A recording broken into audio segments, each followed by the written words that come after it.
Hi, and welcome to Studio SN. My name is Sara Naumann, and today we're playing with Treasure Gold. Treasure Gold from PaperArtsy is a soft, creamy metallic wax. It's got a really rich luster that makes it perfect for card backgrounds and enhancing embossed images. Just as I'm tilting my card, I think you can see the shine and the beautiful luster on this gold back here. You can also see on my heat embossed image that there's a bit of silver in there too. So I've used two different colors of Treasure Gold, a brass and a silver, to create this background. It's such an easy product to use and a really fun technique to do. So let's take a look. First, I'm going to start with a piece of plain white matte cardstock, and I want to knock back some of the white. So I'm going to brayer in a little bit of acrylic paint. This is the Fresco Finish chalk acrylic, and this is in blush. This is also from PaperArtsy, and I'll just put a little bit onto my plastic palette. I'm going to bring in a little mini rubber brayer. This one is from Ranger. It's about 2.5 inches long. I'll pick up some of that blush and brayer it across my cardstock. I'm leaving the edges white on here. I really just want to get a bit of color on here, something that will not take away from the overall look of my card. So once I have this down, I need to let it dry. It'll only take a few minutes, but of course I have a piece that is already dry and ready for us to work with.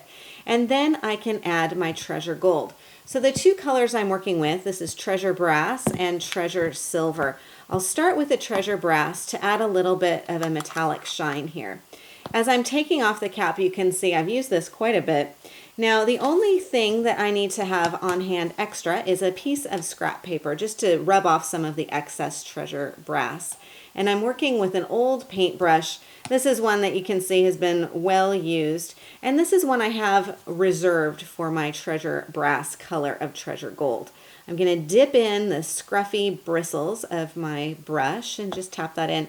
And then I'm just going to scrub off any excess onto this scrap piece of paper so that I don't get any blobs or lumps. And then I'll just come in here and kind of dry brush it across my painted paper. You can add as much or as little as you want to. And there you can see I've already got a really nice shine.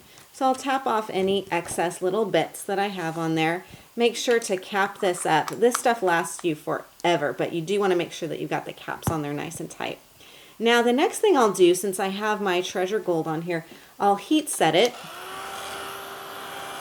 really briefly.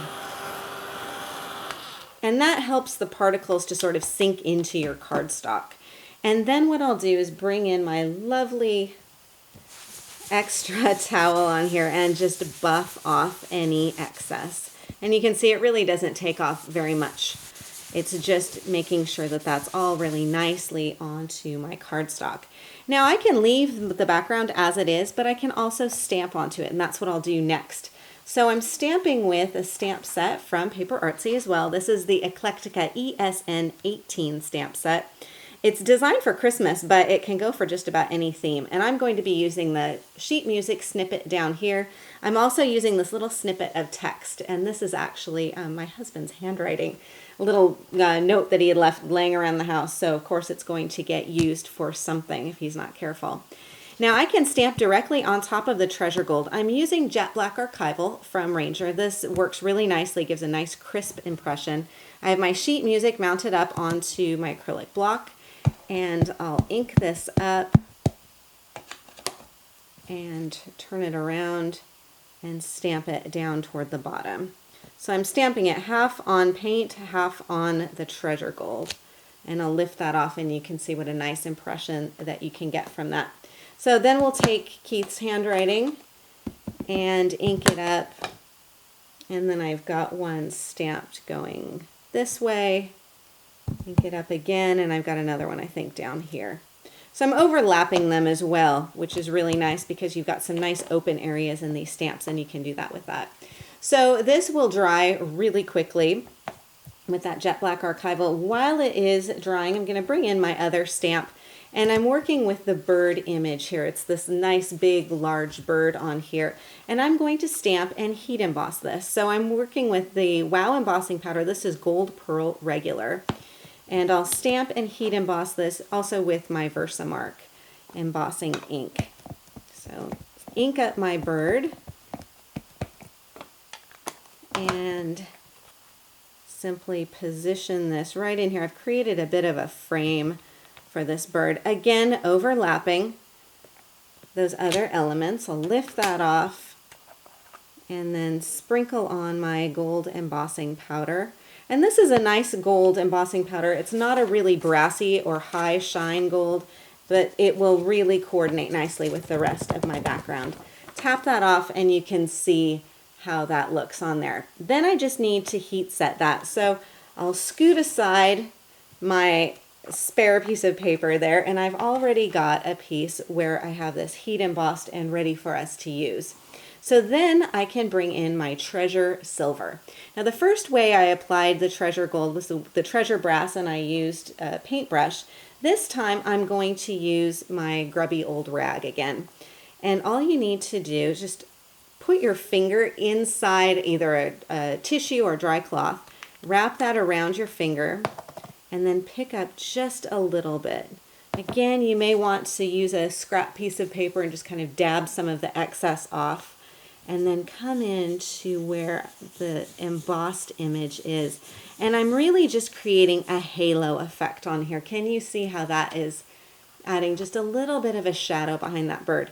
Now I've also embossed the Silent Night, that's another stamp, as well as the handwriting, husband's handwriting on here too. And what's nice is that I'm going to get the image raised and a little bit of gold and silver on here. So you can see I've got a bit of excess of that treasure gold. And rubbing and buffing on here, you can of course add as much or as little as you want to. You can have it be in a circular motion or keep going with sort of a stripy effect. And then if you need to buff off any excess before you heat set it, and then buff it a second time. So you can see on there that can be really high shine as well. Super easy to do and creates a really beautiful layered effect that's also quite subtle at the same time. So let me bring back in my original card here. We can take a look at what else has been done. So I edged top and bottom of that stamped and embossed piece with golds, and I've just edged with the embossing ink pad and then tapped on some of that same gold from the Wow embossing powder line on the top and the bottom. You can see that I've got that embossed, the Silent Night. I've also got the handwriting here and here, and then that beautiful bird image as well. And so I kept it pretty simple. I just mounted it up onto black cardstock, added some brads in the center, wrapped it with gold cord. And then this piece here, this is also on the stamp set, Holiness and Beauty. Again, perfect for Christmas, but lots of other themes too. And for this, I just used the same dry brush effect with this treasure silver on white cardstock, and then stamp that on top using the jet black archival ink. A little bow in some pink ribbon, and you have a really soft overall effect. The whole thing is put up onto a card that's been covered with a blue cardstock. So you've got pinks and blues and silvers and golds all combined together, but without overwhelming the whole sentiment of the card. So this is how you can use treasure gold to create rich, beautiful backgrounds for cards. I hope you enjoyed today's show. For more ideas and inspiration, please stop by my website at saranaumann.com. If you enjoyed today's video, I invite you to subscribe to Studio SN on YouTube, and I will keep you updated with a new video every Wednesday. Thank you for joining me on Studio SN, and I'll see you again next time.